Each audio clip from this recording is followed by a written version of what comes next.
நம்ம எல்லாம் எல்இடி பல்புக்கு மாறியாச்சு. இந்த எல்இடி பல்பு சீக்கிரம் வீணாக போகாது. பட் எப்போயாவது வீணாக போயிடுச்சு அப்படின்னா எப்படி சரி பண்ணுறதுன்ட்டு இதில் காட்டுறேன். இப்போ என்கிட்ட இந்த வீணாக போன எல்இடி பல்பு இருக்குது.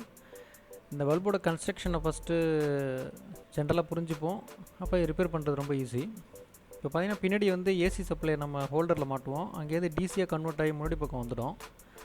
முன்னாடி பக்கம் வந்ததுக்கப்புறம் இந்த டிசியை வந்து சீரியல் கனெக்ஷனில் இந்த சின்ன சின்ன எல்இடிஸ் கனெக்ட் பண்ணியிருக்காங்க. இதில் சீரியஸ் கனெக்ஷன் அப்படின்றதுனால ஏதாவது ஒன்று வீணாக போயிடுச்சு அப்படின்னாலும் இந்த ஹோல் பல்பே எரியாமல் போயிடும். இப்போ நம்ம வந்து ஃபைண்ட் அவுட் பண்ணுறது வந்து இந்த எந்த எல்இடி வீணாக போயிடுச்சு அப்படின்னு நம்ம ஃபைண்ட் அவுட் பண்ணால் ஈஸியாக நம்ம கண்டுபிடிச்சலாம். இப்போ இந்த நான் யூஸ் பண்ணி காட்டுற பாருங்க. இப்போ இந்த வீணாக போன பல்பை போட்டு பார்க்குறேன் எரியுதா இல்லையான்ட்டு. இது எரியல. இப்போ இதை நான் ஓப்பன் பண்ணி காட்டுறேன். இது உள்ளே பார்த்தீங்கன்னா சின்னதாக பிளிங்க் ஆகிட்டு இருக்கும் எல்இடி.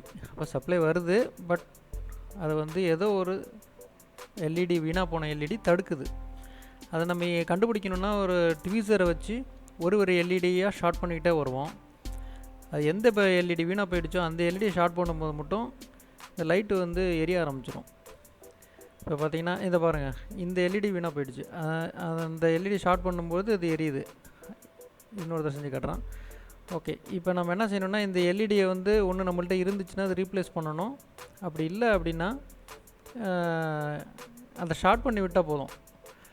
ஆனால் நம்ம ஷார்ட் பண்ணால் எல்லா எல்இடிக்கும் கொஞ்சம் எக்ஸ்ட்ரா வோல்டேஜ் போகும்.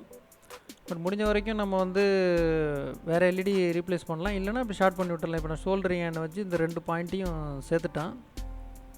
அந்த எல்இடியை உடச்சி எடுத்துகிட்டு அந்த 2 பாயிண்ட்டையும் இப்போ சேர்த்தாச்சு. இப்போ நான் போட்டு காட்டுற பாருங்க, அந்த எல்இடி எரியும்.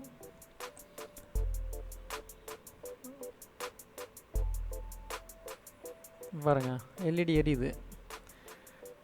அவ்வளோதான், ரொம்ப சிம்பிள். இது நம்ம வீணாக போன எல்இடி, ஏன்னா அது காஸ்ட்லியாக காசு கொடுத்து வாங்குவோம். அதை அப்படியே தூக்கி போட தேவையில்ல. இப்போ ஈஸியாக நம்மளால் ரிப்பேர் பண்ண முடியும். அது மேலே மூடிட்டோம்னா ஓகே, எல்இடி ரெடி ஆகிடுச்சு.